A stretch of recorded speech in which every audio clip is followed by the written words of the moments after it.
Assalamualaikum warahmatullahi wabarakatuh. Halo teman-teman, perkenalkan nama saya Nanda Febriana, kelas 2H Pendidikan Guru Madrasah Ibtidaiyah.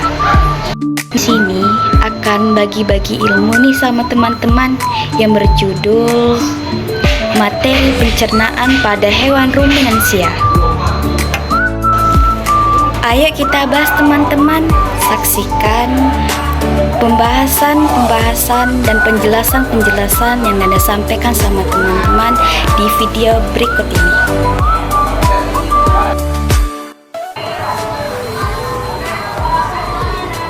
Pencernaan pada hewan ruminansia.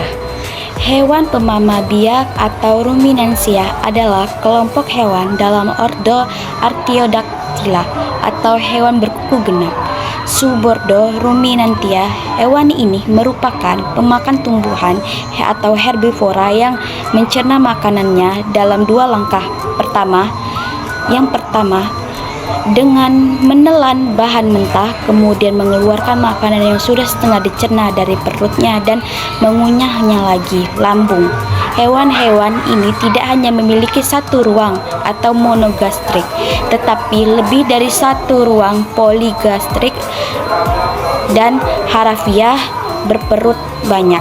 Hewan ruminansia adalah sekelompok hewan mamalia yang biasa memamah atau memakan dua kali dan dikenal dengan hewan memamah biak. Contoh, hewan ruminansia: sapi, kerbau, rusa, domba, kambing, dan kijang. Sistem pencernaan hewan ruminansia lebih kompleks dibandingkan pencernaan hewan lainnya. Pada hewan ruminansia terdapat 4 bagian lambung dengan fungsi spesifik. Selain itu, pencernaan makanan pada hewan ruminansia dibantu oleh beberapa mikroba atau bakteri dan protozoa. Mikroba tersebut dapat membantu mencerna rumput. Di dalam mulut sapi terdapat organ-organ pencernaan, antara lain gigi. Pada gigi sapi tersusun dari gigi seri yang berguna untuk memotong makanan dan gigi geraham untuk mengunyah makanan. 2. Lidah. Lidah sapi berguna untuk meranggut rumput atau makanan dan mendorong makanan yang sudah dikunyah menuju lambung. 3. Saliva, yaitu cairan atau enzim khusus yang dihasilkan oleh kelenjar khusus pada sapi yang kemudian disalurkan dalam rongga mulut dan berperan dalam pencernaan kimiawi. Adapun bagian-bagian lambung sapi antara lain: 1. Rumen atau perut besar, yaitu tempat terjadinya pencernaan dengan bantuan mikroba atau bakteri. 2. Retikulum atau perut jala. Di dalam retikulum, makanan kembali mengalami proses fermentasi dengan bantuan bakteri anaerob dan protozoa. 3. Omasum atau perut kitab.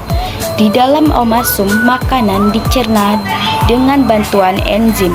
Pencernaan selanjutnya, makanan masuk ke abomasum atau perut masam, di mana di sini makanan dicerna dengan bantuan enzim pencernaan pepsin yang dihasilkan oleh abomasum.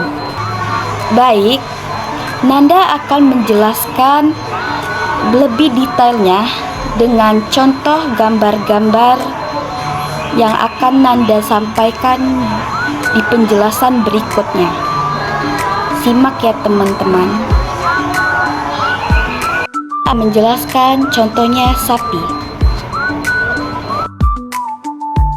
Berikut perjalanan makanan pada pencernaan hewan ruminansia yang dari rongga mulut atau gigi, lidah, dan salavina yang akan turun ke kerongkongan yang bisa disebut esofagus dan menyalur lagi ke rumen atau perut besar dan menyalur lagi ke retikulum atau perut jala dan mengalir lagi ke omasum atau perut kitab.